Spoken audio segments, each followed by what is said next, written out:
All right, I'm sure everybody remembers this dirt bike here. So here's a little update. It's been sitting for a little while.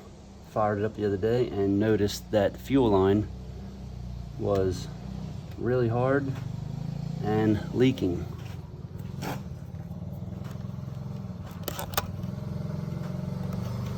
And look, I mean, I can barely squeeze it. And down here also, super hard. So, got some fuel line here. Let me go ahead and get this replaced.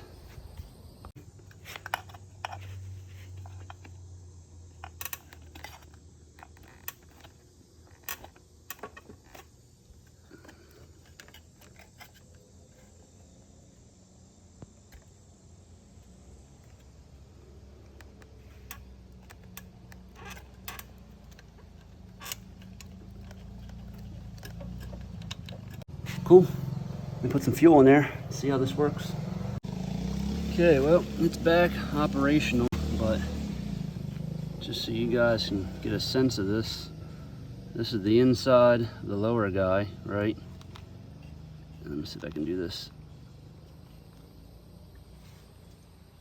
But that's how bad the lower one is. And here's the top. So, oh yeah, junk. But she's all fixed up now.